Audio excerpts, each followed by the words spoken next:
সুবহানাল্লাহি ওয়ালহামদুলিল্লাহ ওয়া লা ইলাহা ইল্লাল্লাহ আল্লাহু আকবার ওয়া লা হাওলা ওয়া লা কুওয়াতা ইল্লা বিল্লাহিল আলিয়্যিল আযীম قال الله تعالى في شأن حبيبه ومحبوبه مخبرا واميرا إن الله وملائكته يصلون على النبي يا أيها الذين آمنوا صلوا عليه وسلموا تسليما اللهم صل على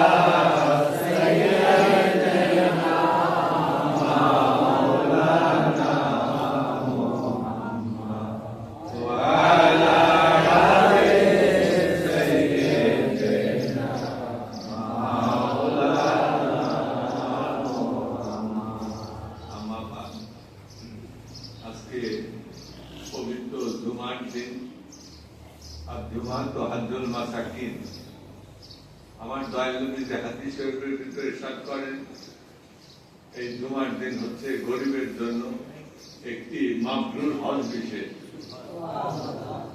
জুমার নামাজ গরিবের জন্য একটি মাবরুর হজ, এটাই হাদিস শরীফের মূল প্রতিপাদন। অর্থাৎ গরিব যখন বলছেন কিয়ামত পর্যন্ত হিসাবে, কিয়ামত পর্যন্ত হিসাব করে বলেছেন যে কিয়ামত পর্যন্ত আমার উম্মতের ভিতরে যারা গরিব থাকবে তারা যখন জুমার নামাজ আদায় করবে এবং সঠিকভাবে করবে, ইবাদত বলতে কি আনুষ্ঠানিকভাবে শুধু বাহ্যিকভাবে করলেই হবে না, এর অনেক শর্তাদি আছে। এই শর্ত পূরণ না করলে ইবাদত হয় না।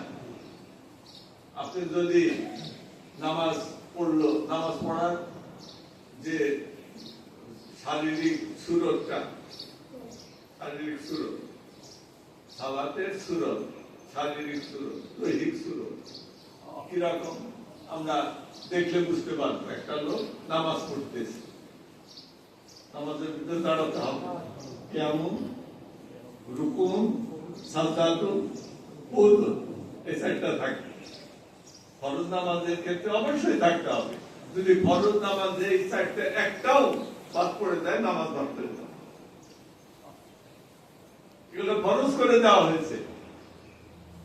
এই জন্য শুধু একজন দাঁড়িয়ে আছে, দূরের থেকে মনে করবে যে নামাজ পড়তেছে না, তুমি বুঝতে পারবে এই লোকটা নামাজ পড়তেছে, দূরের থেকে বুঝতে পারবে যখন দেখবে সে দাঁড়ালো, এরপর রুকুতে গেল, এরপরে সাজদায়, রুকুর পরে বসবে না সাজদায় যাবে, সাজদায় রুকুর পরে তো একবারে সিজদা, রুকুর পরে কি বসতে বসান না, রুকুর পরে সাজদা, সিজদার পরে তুমি আবার বসবে। এই চারটা সুরত তোমার নামাজে থাকতে হবে। এটা বাইরের থেকে তোমাকে, বাইরের থেকে দেখলে বোঝা যাবে এই লোকটা নামাজ পড়তেছে। কিন্তু এই চারটা সব দিক আছে, কিন্তু নামাজের যে অন্যান্য শর্তগুলো আছে, আহকাম আরকান 13 ফরজ, 13 ফরজের আরো তো ফরজ আছে। এটা তো চারটা ফরজ গেছে, আরো তো ফরজ, ওইগুলো যে কোনো একটা নষ্ট হয়ে গেছে। যেমন তোমার ওযু নাই, ওযু ছাড়া নামাজ হবে না। তোমার ওযু আছে ঠিক আছে, কিন্তু তোমার কাপড়ের সঙ্গে কোন নাজাসাত, নাজাসাতে গলিজ, নাজাসাতে খাবির কথা আছে, এগুলো শরীয়তের হিসাব।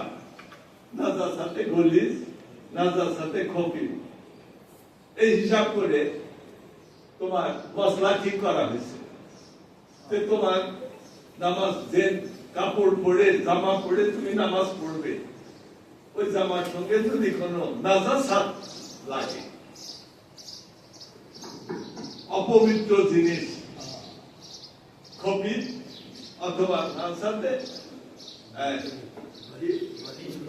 গলিজ, সবচেয়ে খারাপ গলিজ, নাজাসাতে গলিজ আর খবিজ হালকা, কিন্তু অপবিত্র জিনিস যেমন প্রস্রাব, পায়খানা, এগুলো নাজাসাতে গলিজ, তোমার তোমার কাপড়ের সঙ্গে লেগে গেছে, তোমার তো ওযু আছে, শরীর পাক আছে, কিন্তু ওই কাপড় তো পাক নাই, নামাজ হবে নাকি? হবে না।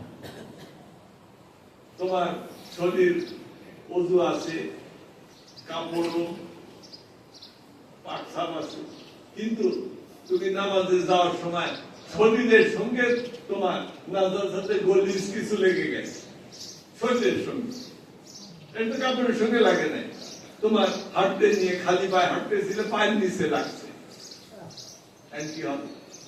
ওইভাবে তুমি নামাজ পড়ছো, নামাজ হয় নাই। এবং যে যায় নামাজে তুমি নামাজ পড়ো, ওই যায় নামাজ যদি না পাক থাকে তাহলে তো হবে না। এখন নামাজ পড়তেছে, তুমি দেখলে দাঁড়ানো, রুকুতে, সেজদায় এবং বৈঠক, কুদ সবই ঠিক আছে, কিন্তু এইগুলোর যে কোনো একটা ব্যতিক্রম, নামাজ হবে না। ওয়াজিবের তরক হয়ে গেছে, যদি সাহু সেজদা না দেয় নামাজ হবে না। এগুলো তো বাহ্যিক শর্ত, বাহ্যিক শর্ত। নবীজি বলেছেন আভ্যন্তরীণ শর্ত আছে, কোরআনে আল্লাহ পাক বলেছেন আভ্যন্তরীণ। এগুলো তো বাহ্যিক শর্ত, যেগুলো আমরা জানি। আহকাম 13 ফরজ, তারপর ওয়াজিব 14টা ওয়াজিব, এগুলো আদায় করতে হবে নামাজের ভিতরে। একটাও যদি তোমার নষ্ট হয়ে যায়, ওয়াজিবের ক্ষেত্রে নাও একটা সংশোধনের সুযোগ আছে, সাহু সেজদা, আর ফরজের ক্ষেত্রে তো ওটাও নাই। কিন্তু আল্লাহ পাক কোরআনে বলছেন যে তোমার এগুলো তো বাহ্যিক শর্ত, আভ্যন্তরীণ দুইটা শর্ত আল্লাহ পাক কোরআনে দিয়েছেন, যে দুইটার একটাও যদি তোমার নামাজের ভিতরে থাকে, তোমার মনের ভিতরে, এটা কোনো বাইরে নয়, মনের ভিতরে যদি এই দুইটার একটাও থাকে, তাহলে তোমার নামাজ তো হবেই না, উপরন্তু তোমাকে জাহান্নামের আগুনের ভিতরে অয়েল যুগে তোমাকে পোড়ানো হবে। ওয়াইলুল লিল মুসাল্লিন আল্লাযিনা হুম আন সালাতিহিম সাহুন আল্লাযিনা হুম ইউরাউনা। এই দুইটা শর্ত। একটা হচ্ছে সাহু, অমনোযোগিতা, নামাজের ভিতরে অমনোযোগিতা। নামাজ পড়তেছো তুমি, তোমার মন থাকবে আল্লাহর দিকে, তোমার মন চলে গেছে দুনিয়ার কাজ কামের দিকে, তুমি অমনোযোগী হয়ে গেছো। এই অমনোযোগিতাকে কোরআনের ভাষায় বলা হয়েছে সাহুন। যদি তোমার মনের ভিতরে এই অমনোযোগিতাটা থাকে, সাহুন থাকে, তাহলে তোমার তো নামাজ হবে না, উপরন্তু তোমার কোনো শাস্তি। দ্বিতীয়ত রিয়া, লোক দেখানো। তুমি নিজেকে প্রকাশ করার জন্য, তোমার নফসের কারণে, নফসের প্রকাশের জন্য তুমি নামাজ পড়তেছো, নিজের নফসের স্বার্থে, আল্লাহকে দেখানোর জন্য। এটাকে বলা হয় রিয়া। এই রিয়া এবং হুজুরি কাজ, এই দুইটা যদি না থাকে তোমার নামাজ হবে না। এটা কোরআনে আল্লাহ পাক স্পষ্টভাবে ঘোষণা করে দিয়েছে। আল্লাহ বলিগণ ওই দিকটাকে হাইলাইট করছে, এইটাকে তোমরা আগে ঠিক করো, ভিতরটা, এরপরে বাইরে তো করতে হবে। বাইরে তুমি যে 13 ফরজ বাদ দিবে না, 13 ফরজকে সঠিক রেখে নামাজ পড়বে, সঠিক রেখে পড়বে, এটা তো কোনো বিতর্ক নাই। বিতর্ক তোমার ভিতরে, ওটা তোমাকে ঠিক করতে হবে, এটা বাইরের থেকে কেউ ঠিক করে দিতে পারবে না। হ্যাঁ, তোমার মুর্শিদ তোমাকে তাওজ্জুহ ফয়েজ দিয়ে তোমার দিলকে উপযুক্ত করে দিতে পারেন, কিন্তু তোমাকে চেষ্টা করতে হবে ওই ভিতরে যে দুইটা অবস্থা সংশোধন করা, তোমার নিজের চেষ্টা করতে হবে। তরিকার সাধনা আছে, তরিকার শিক্ষা আছে, ওই শিক্ষা দিয়ে তোমাকে ওটা ঠিক করতে হবে, নাইলে উপায় নাই, উপায় নাই। এখন রোজার ক্ষেত্রে তো একই ব্যাপার। তুমি বলা হয়েছে যে জুমার নামাজটা হচ্ছে গরিবের জন্য একটা মাবরুর হজ বিশেষ। মাবরুর হজ, মাবরুর হজ মানে কি? আল্লাহ পাক এক বান্দা সারা জীবনের গুনাহ মাফ করে দেন মাবরুর হজের ওসিলায়। কি রকম গুনাহ মাফ করেন? আমার নবীজি বলছেন আহলে কাবায়ের, আহলে কাবায় যারা কবিরা বড় বড় গুনাহ করলো, তারাও যদি মাবরুর হজ করে, তাহলে আল্লাহ পাক তাদের এই বড় বড় গুনাহ, কবিরা গুনাহগুলো মাফ করে দেবে। এই কবিরা গুনাহগুলোর মধ্যে কি আছে?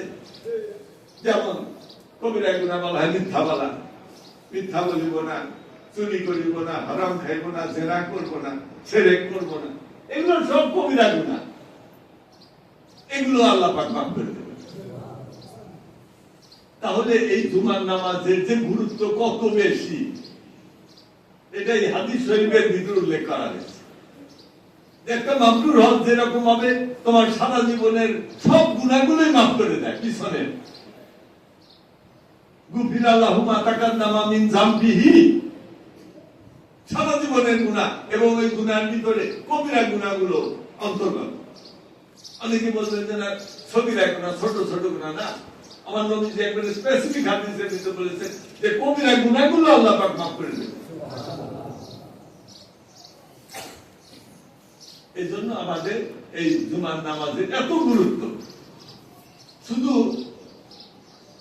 সারা বছর এই 52টা জুমার নামাজ তুমি পাবে এক বছরে, কয়টা পাওয়া যায়?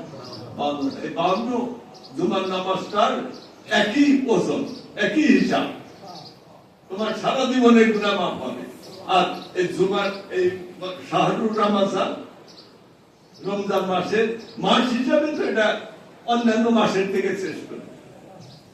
রমজান মাস অন্যান্য মাসের থেকে শ্রেষ্ঠ না, ওই হিসাবে রমজান মাসের ভিতরে জুমার নামাজ, এটা একে কি বলবে? নুরুন আলা নূর, নুরুন আলা নূর, নূরের উপরে নূর। একে তো জুমার নামাজ একক ভাবেই সে নূরের অধিকারী, নূরের অধিকারী। আর এমন একটা মাসের ভিতরে জুমার নামাজটা আমরা আদায় করতেছি, সেই মাসটাও মাস হিসাবে সর্বশ্রেষ্ঠ। সুতরাং এই দুইটার সমন্বয় ঘটছে আজকে আমাদের জুমার নামাজ। মাস হিসাবে শাহরুর রমাজান, আর দিন হিসাবে জুমার দিন। দিন হিসাবে শুধু জুমার দিন, তুমি জুমার দিন পাইলে হয়ে গেছে না। জুমার নামাজ, নামাজ বাদ দিয়ে জুমার নামাজের কোন, জুমার দিনের কোন মূল্য থাকবে? থাকবে না। নামাজটা আদায় করতে হবে এবং সঠিকভাবে তরিকার নিয়মে আদায় করতে হবে, তাহলে তোমার ফায়দা। তুমি সফলতা লাভ করবে একটা জুমার নামাজ থেকে, তুমি সারা জীবনে সফলতা লাভ করতে পারো। যেমন আজকে আমরা এই জুমার নামাজ আদায় করার জন্য আসছি, এই একটা জুমার নামাজ থেকে আমি আমার সারা জীবনের সফলতা লাভ করতে পারি। এই ব্যবস্থাটা দয়াল নবীজি হাদিস শরীফে জুমার নামাজের ভিতরে দান করেছেন, দয়া করে দিয়েছেন যে জুমার নামাজ আদায় করো, তরিকতের নিয়মে আদায় করো, সঠিকভাবে আদায় করো, তাহলে জুমার নামাজ পড়বে। পড়ার সাথে সাথে আল্লাহ পাক তোমার অতীত জীবনের সব গুনাহ মাফ করে দিবেন।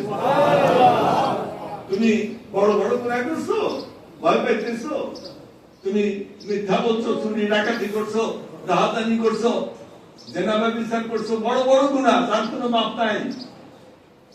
কিন্তু আজকে যদি তরিকত নিয়মে সঠিকভাবে, যে কোরআন আল্লাহ পাক যে দুইটা শর্ত দিয়েছেন, সেই দুইটা শর্তকে সামনে আনো। একটা কি? সাহুর, মনোযোগের সঙ্গে নামাজ আদায় করো, হুজুরি কালবেন, যেটা বারে বারে খাজা বাবা আমাদেরকে শিক্ষা দিচ্ছেন। ভুলে গেছো নাকি হুজুরি কালবেন নামাজ? ওই বারে বারে হুজুরি কালবেন নামাজের শিক্ষা বারে বারে প্রত্যেক নামাজের সময় বলে দিচ্ছেন না। সুতরাং ভুলে যাওয়ার তো কোনো বিষয় না, এত গুরুত্বপূর্ণ। সেইভাবে নামাজটা পড়ো, তাহলে আজকের এই নামাজের জন্য তোমার জীবনের সবচেয়ে বড় সফলতা তুমি আজকের এই নামাজ থেকে লাভ করতে পারবে। তোমার যদি গুনাহ মাফ হয়ে যায়, গুনাই তো বাধা। আল্লাহর কাছে পৌঁছার মাঝখানে বাধাটা কি? বাধা গুনাহ। তোমার গুনাহ আছে বলে তুমি আল্লাহর কাছে যাইতে পারো না। ইন্না লিল্লাহি ওয়া ইন্না ইলাইহি রাজিউন। আমরা নিঃসন্দেহে আমরা আল্লাহর জন্য আল্লাহর দিকে ফিরে যাই। আল্লাহর দিকে ফিরে যাওয়ার পথে তো বাধা। বাধাটা কি? গুনাহ। এই গুনাহ তো মাফ দিতে হবে। আজকে যদি তুমি জুমার নামাজের এই ওসিলা গুনাহটা মাফ করে নিতে পারো, তাহলে তার মাঝখানে বাধাটা থাকতেছে, তুমি আল্লাহর কর্মত লাভ করতে পারো। এই জন্য বলা হয় যে যারা রোজা দেয়, রোজার মাধ্যমে কি হয়? রোজার মাধ্যমে তোমার ভিতরে যে গুনাহগুলো ওগুলো মাফ হয়, খুব কার্যকরী ভাবে মাফ হয়। এমনি তুমি তওবা করছো, গুনাহ মাফ হয়। তুমি দরুদ শরীফ পাঠ করতেছো, গুনাহ মাফ হয়। কিন্তু তুমি রোজা করতেছো, রোজার মাধ্যমে তোমার শরীরের উপরে যে রোজার যে সুফলটা, প্রতিক্রিয়াটা আসতেছে, ওর মাধ্যমে তোমার যে গুনাহটা মাফ হচ্ছে, সেটা একটা অন্য অন্য অন্য এর ভিতরে অন্য একটা মাহাত্ম্য আছে। এটা অন্যান্য ইবাদতের মধ্যে এই মাহাত্ম্যটা নাই, যে তুমি শুধু মুখে মুখে জিকির করলে, তওবা করলে, আর তুমি রোজা রেখে তওবা করতেছো, দুইটার ভিতরে পার্থক্য আছে। এই জন্য তোমাকে এই রোজার ভিতরে যে বলা হইতেছে সায়েম, সায়েম মানে রোজাটা, লিসায়েমি ফারহাতানি, লিসায়েমি ফারহাতানি, ফারহাতুন ইনদা ফিত্রি ওয়া ফারহাতুন ইনদা লিকাই রাব্বি। রোজাদারদের জন্য দুইটা আনন্দ। প্রথম আনন্দটা হচ্ছে ইফতার, ফিতর, ঈদুল ফিতর কই, ঈদুল ফিতর মানে কি? ইফতারের ঈদ, ইফতারের ঈদ, ঈদুল ফিতর। ভঙ্গ, তুমি উপবাস ভঙ্গের, সারা মাসের উপবাস ভঙ্গের যে দিনটা ঈদ হিসাবে তুমি পালন করতে, ওকে বলা হয় ঈদুল ফিতর। ফিতর মানে কি? ইফতার। ফিতর মানে কি? ইফতার। ঈদুল ফিতর, ফিতরের ঈদ, ফিতরের ঈদ, ইফতারের ঈদ। সারা মাসের যে ইফতার করতেছে একটা দিন, সারা মাস তো আর খাইতে পারো নাই, কিন্তু দিনের ইফতার আমরা যখন সূর্য ডুববে তখন করি, প্রত্যেক দিনের ইফতার। ওটাও ইফতার, ওটাও রোজা ভঙ্গ, সারা দিনের ভঙ্গ।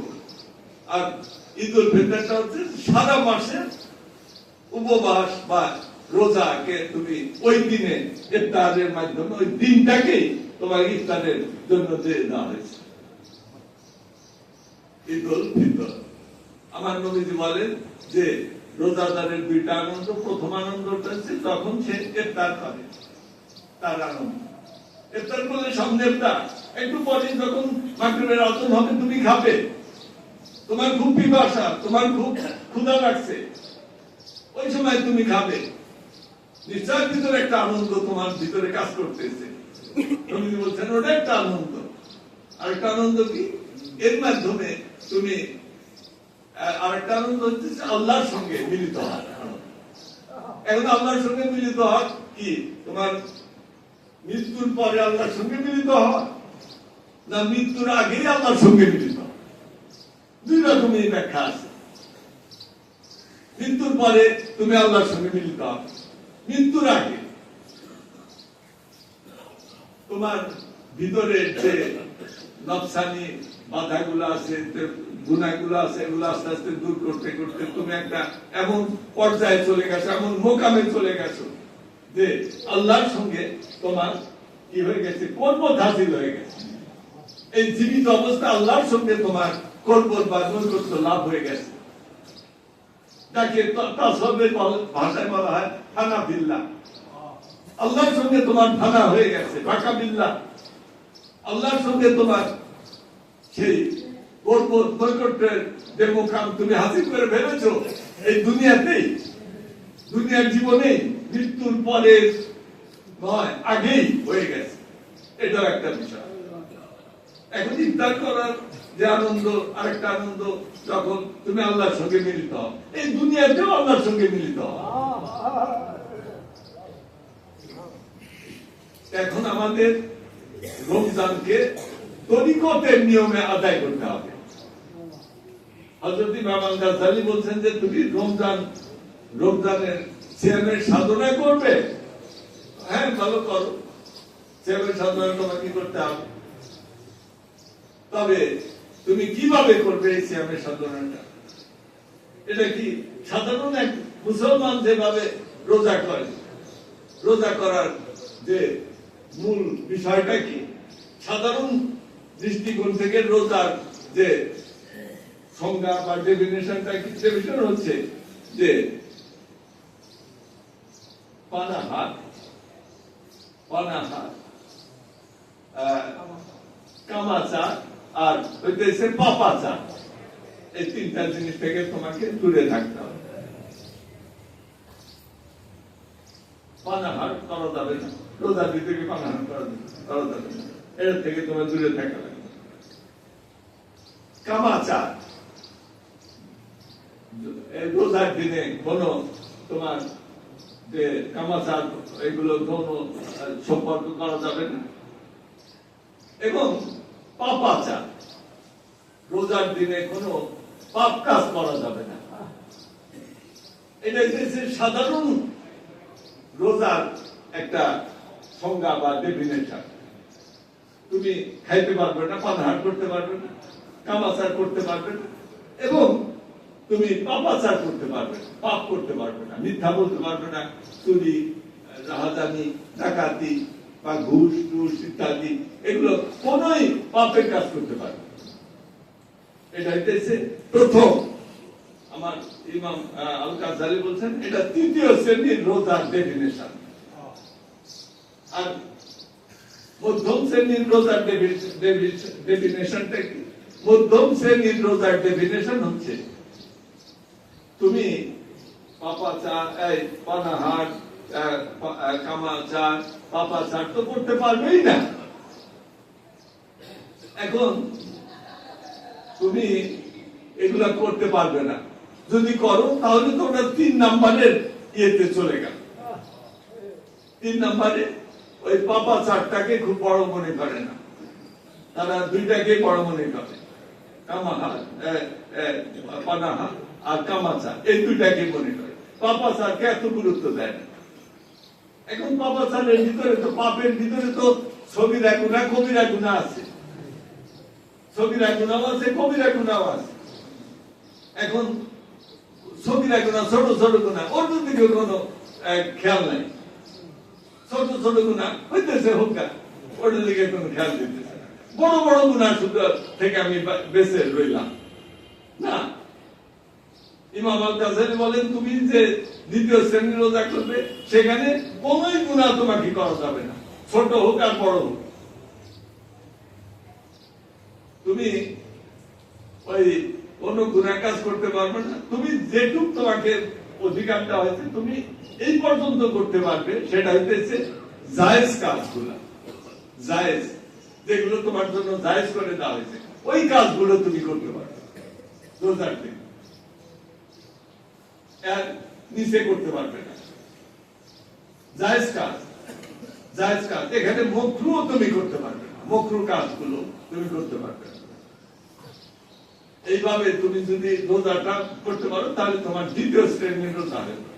আর প্রথম শ্রেণীর রোজা, জায়েজ কাজগুলো তুমি করবে, জায়েজ কাজগুলো তোমার জন্য জায়েজ ছিল, তুমি করতে পারতে, কিন্তু এটাও তুমি করবে না।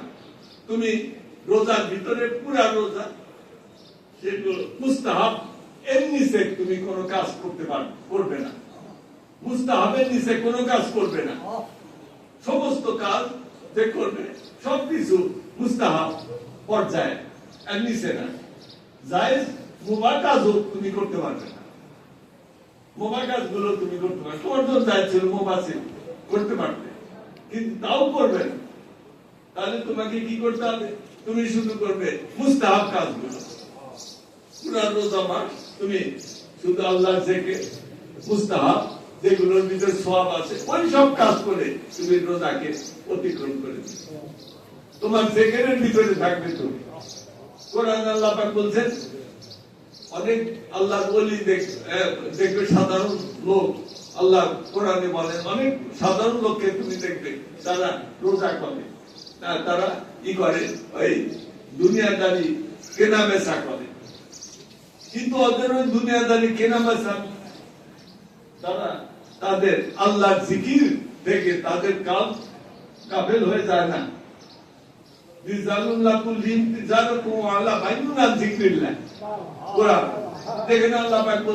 এমন অনেক পুরুষ লোক আছে যারা দুনিয়াদারি কাজ কামের ভিতরে তোমরা দেখবে, বাহ্যিক ভাবে দেখবে তারা দুনিয়াদারি কাজের ভিতরে ব্যস্ত, তারা ব্যবসা বাণিজ্য কেনা বেচার ভিতরে ব্যস্ত রয়েছে। তোমরা মনে করতেছো দুনিয়াদারি কাজের ভিতরে ব্যস্ত রয়েছে। হ্যাঁ, দুনিয়াদারি কাজের ভিতরে তোমাদের বাহ্যিক দৃষ্টি দেখতেছো, কিন্তু তাদের কাজ কিন্তু সবসময়ের জন্য আল্লাহ আল্লাহ জেগে করতেছে। আল্লাহ পাক তাদেরকে বলেন তারা হচ্ছেন শ্রেষ্ঠ পুরুষ ব্যক্তি, শ্রেষ্ঠ পুরুষ, পুরুষোত্তম। রিজালুল্লাহ তুলহিম তিজারাতুম ওয়ালা বাইউন আন যিকরিল্লাহ, তারা শ্রেষ্ঠ পুরুষ। আল্লাহ বলেন আমার বান্দাদের ভিতরে তারাই হচ্ছে শ্রেষ্ঠ পুরুষ, যারা দুনিয়াদারি কাজ কামের ভিতরে নিয়োজিত থেকেও তাদের কাল আল্লাহর জিকির থেকে গাফেল হয়। তরিকতের শিক্ষাও নাই, আমরা রোজা করব, দুনিয়াদারি কাজ কাম এগুলো চলতে করব, কিন্তু আমাদের কালবের ভিতরে জিকির থাকবে। আর ওই দিকে খেয়াল রাখতে হবে যে আমাদের কোন রকম খারাপ কাজ, সেটা মকরু পর্যায়ের হোক, সেটাও করা যাবে না। মকরু তাহরিমি, মকরু তানজিহি, মকরুয়ে তাহরিমি, মকরুয়ে তানজিহি, ওই তানজিহি মকরু করা যাবে না। এইভাবে তুমি যদি করতে পারো তাহলে ইমাম আল গাজালি রাহমাতুল্লাহ বলেছেন তোমার ওই রোজাটা দ্বিতীয় শ্রেণীর রোজা হবে, এবং সেই রোজার মাধ্যমে তুমি তোমার কাল্পের ভিতরে আল্লাহর নূরের প্রকাশ দেখতে পাবে। রোজা, এই রোজার সাধনার মাধ্যমে তুমি তোমার কাল্পের ভিতরে আল্লাহর নূরের প্রকাশ দেখতে পাবে। আমাদের তরিকার নিয়মের সেই রোজা সিয়ামের সাধনাগুলো করতে হবে। আর সবসময় খেয়াল রাখতে হবে যে আমাদের তারাবির নামাজ এটার জন্য বাদ না যাবে। রমজানের রোজা, দিনের বেলায় রোজা, রাত্রের বেলায় নামাজ, দিনের বেলায় রোজা, রাত্রের বেলায় নামাজ। তুমি দিনের রোজা করতেছো, আমার নবীজি বলছেন এই দিনের রোজার মাধ্যমে, সারা দিনের রোজার মাধ্যমে এই সায়েম ব্যক্তির সারা জীবনের গুনাহ আল্লাহ পাক মাফ করবেন। এবং রাত্রের ওই নামাজ, তারাবি নামাজের কথাই বলা হয়েছে, ওই নামাজের মাধ্যমেও আল্লাহ পাক ওই রাত্রিকালীন যে রোজা তার ব্যক্তি রাত্রের নামাজটা পড়বে, ওর জন্য আল্লাহ পাক ওই বান্দার সারা জীবনের গুনাহ মাফ করে দেবেন। এগুলো কিন্তু সহিহ হাদিস। শুধু আমাদেরকে এই রোজার মাধ্যমে আমাদের সারা জীবনের গুনাহ মাফ করে নিতে হবে। আমার নবীজি বলেন কারো জীবনে রমজানের মাস আসলো, কিন্তু সে তার এই রোজার মাধ্যমে, রোজার সাধনার মাধ্যমে তার জীবনে গুনাহগুলো মাফ করে নিতে পারলো না, তার থেকে হতভাগা ব্যক্তি আর কেউ নাই। শুধু আমাদেরকে ওই গুনাহ মাফ করে নিতে হবে এই রোজার সিয়ামের সাধনার মাধ্যমে। আপনি এই বছর পাইছেন এই রমজান, আগামীতে নাও পাইতে পারেন, শুধু আপনি এই সুযোগ যথাযথভাবে ব্যবহার করবেন এবং সেটা তরিকতের নিয়মে করতে হবে। তোমার কালবের উপস্থিতি, তরিকতের যে নিয়ম, হুজুরি কাল, বারে বারে আমি বলতেছি হুজুরি কাল। কোরআনে আল্লাহ বারে বারে বলছেন যে সাহুন, বারে বারে আল্লাহ পাক কোরআনে হুঁশিয়ার দিচ্ছেন যে রিয়াউন, এই দুইটা তোমার থাকা যাবে না। নামাজের ভিতরেও থাকা যাবে না, অন্যান্য ইবাদতের ভিতরেও থাকা যাবে না। এইভাবে তুমি করো, তাহলে এই সিয়ামের সাধনার রোজার মাধ্যমে তোমার জন্য সফলতা, চূড়ান্ত সফলতা তোমার জন্য এই রোজার মাধ্যমে তুমি হাসিল করতে পারো।